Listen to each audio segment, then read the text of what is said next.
going on, guys? Kyle over at Elite Edge Gym here, and today I'm going to talk to you about one of the staple squat variations that we do in our boot camp classes. This is called a pulse squat. I'm going to demonstrate this exercise for you in just a moment, but before I begin, the goal really of a pulse squat is going to be to keep high time under tension on the legs. Now, because it's a faster repetition exercise, we're going to be doing more repetitions per set.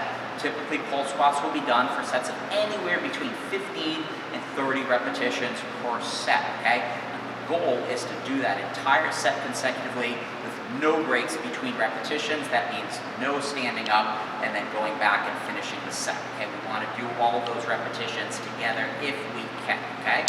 Now, when you're doing a pulse squat, you can do it body weight, which I'll demonstrate for you. You can do it with a kettlebell in a goblet position. You could do it in a barbell, but typically the most advanced option that we will use is a goblet pulse squat, okay? Now, when I'm performing my pulse squat, just so that you can see from the side, I'm going to set my feet a little bit wider than shoulder width, externally rotate my hips, push my knees out over my toes. Same coaching cues that I've given you for our goblet squat and our barbell back squat. I'm going to squat all the way down, come up a little bit above parallel, and then back down, okay? So, I'm going to squat down, come up, and back down, right like so, okay? Now, other coaching cues you want to use, mistakes that you might find, you don't want to stay below parallel on this exercise. When clients get tired, they'll start doing this, okay? I'm resting in this position, and I've lost really the tension on my quads.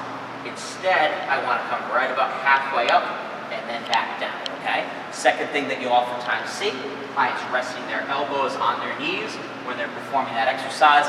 Hands are going to be free of their body the entire time. You want to make sure to coach and cue them on that. They're better off doing it body weight and keeping their arms away from their body than using a weight and having to rest, okay?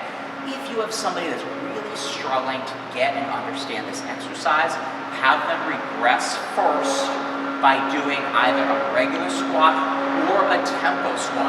Tempo squat going nice and slow down and nice and slow up can teach them the mechanics that they need in order to perform a proper pulse squat.